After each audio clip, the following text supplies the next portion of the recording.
Psychology एक ऐसी चीज़ है जिससे हम किसी भी इंसान के बारे में ये पता कर सकते हैं कि सामने वाला व्यक्ति क्या सोच रहा है। उसके हाव भाव को देख के हम बता सकते हैं कि उसके मन में कौन से विचार चल रहे हैं, या किसी भी इंसान को देखकर उसके बिहेवियर का, उसके स्वभाव का अंदाज़ा हम लगा सकते हैं, या अपने सीक्रेट्स को छुपा के रखना ताकि हमारा सारा काम होता रहे। और ये सभी चीज़ें साइकोलॉजी के हिसाब से बहुत ही सटीक बैठती हैं।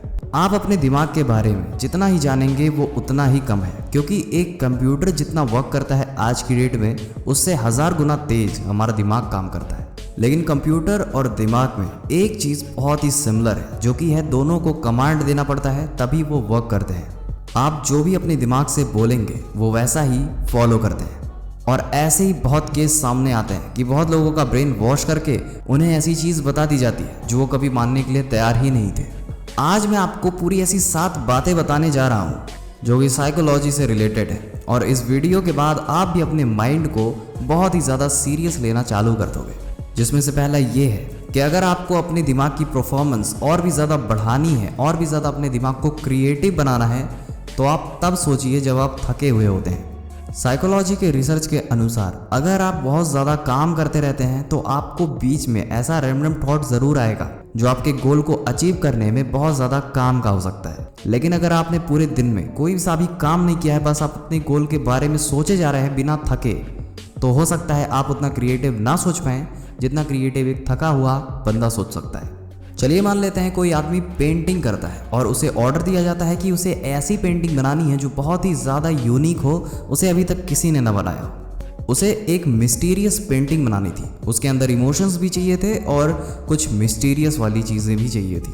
अब वो जो पेंटर रहता है वो पूरा दिन सब कुछ काम धंधा छोड़ के सिर्फ उसी पेंटिंग के बारे में सोचता रहता है कि उस पेंटिंग को हम बहुत ही ज़्यादा आकर्षित कैसे बना सकते हैं। पर उसके पूरे दिन सोचने के बाद भी उसके दिमाग में कोई तगड़ी चीज़ नहीं आती है, और फिर थक हार के वो दूसरी पेंटिंग बनाने लगता है।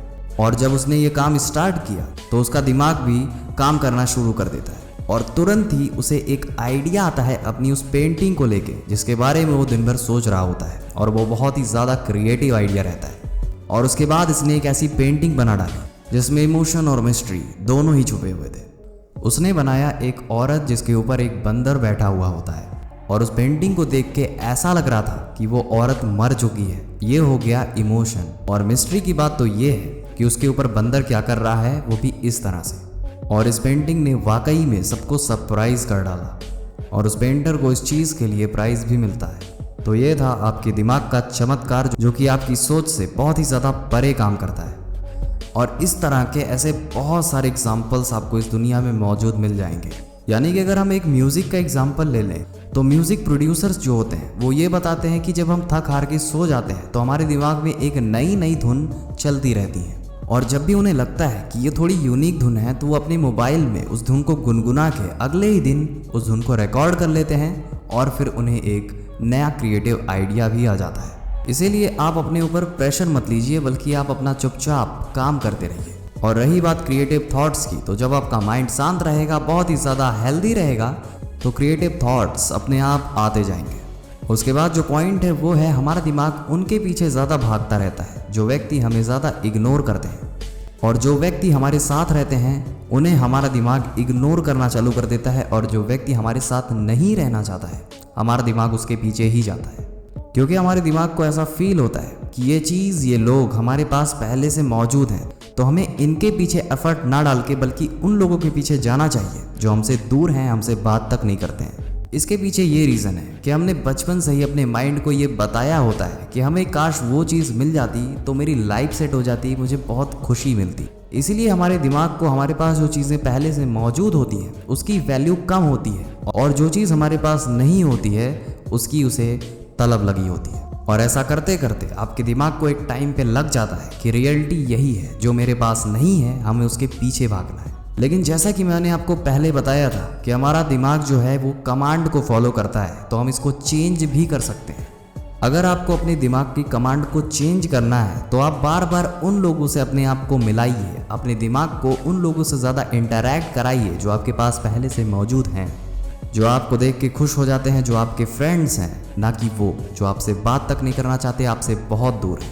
अगर आप उन चीज़ों में खुश रहना स्टार्ट कर देते हैं जो आपके पास पहले से मौजूद हैं, तो एक टाइम ऐसा आएगा कि आपका दिमाग आपको अपनी लाइफ में ही आपके पास जो चीज़ें हैं उसमें ही खुश रहना सिखा देगा। इसके बाद जो एक रिसर्च में सामने आया है कि अगर आपको कोई डिसीजन लेने में बहुत ज़्यादा प्रॉब्लम होती है तो आप अपने मदर टंग लैंग्वेज को छोड़ के, बल्कि जो आप लैंग्वेज कम बोलते हैं या बोलते ही नहीं हैं, अगर आप उस लैंग्वेज में कोई डिसीजन लेते हैं तो आप बहुत ही सही डिसीजन लेते हैं। तो अगर आपको कोई और लैंग्वेज आती है तो प्लीज़ आप उसमें डिसीजंस लेना चालू कर सकते हैं। अगर आपको कोई और लैंग्वेज नहीं आती है तो प्लीज़ आप कोई और लैंग्वेज भी सीख लीजिएगा। अगर आपको किसी इंसान का नेचर पता करना है तो आप उसके साथ किसी रेस्टोरेंट में जाइए और ये देखिए कि वो सामने वाला व्यक्ति वेटर्स से किस तरह से बात करता है। देखिए, अगर सामने वाले के पास पैसा है या आपके पास पैसा है तो पैसा आता जाता रहेगा, लेकिन आपका नेचर ये कोई भी आपसे छीन नहीं सकता है और ये कहीं नहीं जाने वाला है। तो अगर आपका नेचर आपको लगता है कि सही नहीं है, आप लोगों से बात करने में थोड़ा रूड हो जाते हैं या सामने वाला आपसे इन्फ्लुएंस नहीं हो पाता है, तो आपको इसके ऊपर सच में काम करने की ज़रूरत है। साइकोलॉजी के अनुसार अगर आप सच में अपनी ज़िंदगी में खुश रहना चाहते हैं, खुशी को महसूस करना चाहते हैं, तो आप ऐसे काम करिए जिससे आपको डर लगता हो करने में, और जब आप उस काम को कर लेंगे तो आपको जो खुशी मिलेगी उस काम को करने के बाद, वो खुशी आपके लिए नेक्स्ट लेवल रहने वाली है। लेकिन हाँ, आप कुछ भी काम करने के लिए, डेंजरस काम करने के लिए गलत रास्ते पे मत जाइएगा। देखिए, मैं ऐसा नहीं कह रहा कि आप रिस्क मत लीजिए, आप थोड़े से रिस्क लीजिए, पर हाँ, अगर आपके जीने मरने पे सवाल आ सकता है तो प्लीज़ आप अवॉइड करिए। दोस्तों, उम्मीद करता हूँ ये 7 बातें आपको वाकई में पसंद आई होगी। अगर हाँ तो प्लीज़ हमारे चैनल को सब्सक्राइब करें, हम आपके लिए डेली नए नए वीडियोस लाते ही रहते हैं। इसी के साथ साथ अगर आपको वीडियो पसंद आती हो तो प्लीज़ वीडियो को लाइक भी कर देना। इसी के साथ साथ अगर आप अपने फ्रेंड्स को भी ये वीडियो दिखाना चाहते हैं तो उनके साथ शेयर करना मत भूलिएगा। आप सब्सक्राइब कर सकते हैं माई इंडिया ऑफिशियल को। यहाँ पे आपको गजब के फैक्ट्स बताए जाते हैं जो आपको शायद ही पता रहे। इस वीडियो पे अपना कीमती वक्त देने के लिए हम आपका दिल से धन्यवाद करते हैं। अभी के लिए जय हिंद, जय भारत।